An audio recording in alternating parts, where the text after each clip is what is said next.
Қайырлы күн достар, менің каналыма қош келдіңіздер. Сіздермен бүгін үй жағдайында қатпарлы әрі тез дайындалатын самсаның рецептімен бөлісетін боламыз. Ең алдымен бізге иіленген 500 граммдай ұн, 1 стақан үй температурасындағы су, тұз, уксус керек. Барлығын араластырып, ұнымыздың үстіне құйып, бірінші лопаткамен көмегімен араластырып аламыз да, одан кейін қолдың көмегімен әдемелеп түйіршік қалмайтындай қылып қамыр илейміз. Қамырымыз не қатты, не жұмсақ болмау керек. Орташа қамыр илейміз.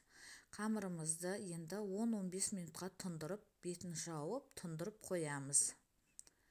Тұнған қамырымызды тағы да бір рет қайтарып, әдемелеп бетін жауып қоямыз. Сонда жылтыр қамыр пайда болады.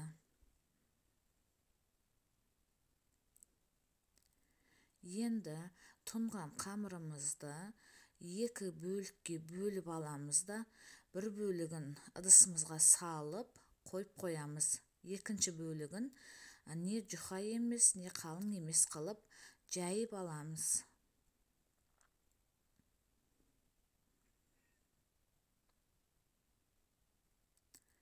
Онда көп себудің қажеті жоқ. Азғантай ұн сеуіп, жұқа қылып жаямыз.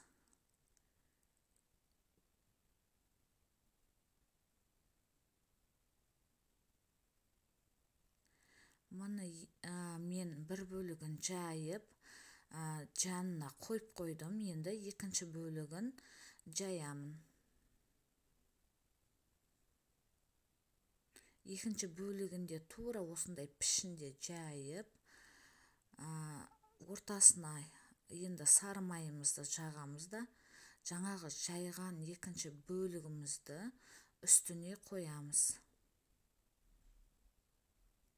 Сары майымызды әдемелеп жағамыз. Сары майымыз сәл кепкеннен кейін барып, екінші бөлігін қоямыз. Екінші қамырды қойып болғаннан кейін сары майымызды тағы да жағамыз. Бұл қамырға сары майдың проценті сәл көптеуін пайдалансаңыздар, қамырларыңыз қатпарлы әдемі болып шығады. Енді екеуінде бірге нығыздап, домалақтап, әдемелеп ораймыз. Оралған қамырды бір 5 минутқа майы сіңгенше бетін жауып қоя тұрамыз. Одан кейін алып, оны бір жарты сағатқа тоңазытқышқа салып қоямыз. Енді осы уақытта ішіндегі салмасын дайындайтын боламыз. Бізге мен үйдегі бар заттармен жасадым. Фарш, асқабақ, картошка, сәбіз қостым. Және де тұзбен самсаның приправасын қостым да, барлығын араластырдым. Мен фарш майлы болғаннан кейін мен құйрық май қоспадым. Сіздердің фарштарыңыз майлы болмаса, құйрық май қоссаңыздар да болады. Енді тоңазытқыштан алынған қамырымызды 55-60 граммдан бөліп, үлкендеу самса жасайтын болғаннан кейін мен 60 граммнан бөлдім. Барлығын бірдей етіп бөліп аламыз да, бөлінген қамырларымызды тура ортасынан дөңгелек етіп жаямыз.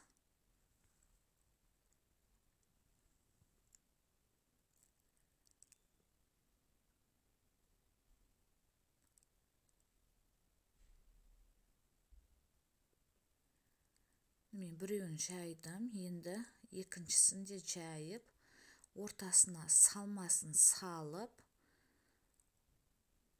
бөгеміз. Тура осы видеодағыдай бөксеңіздер болады.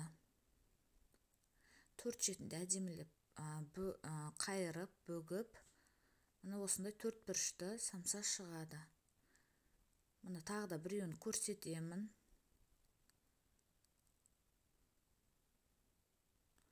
тура осылай видеодағыдай бүгіңіздер.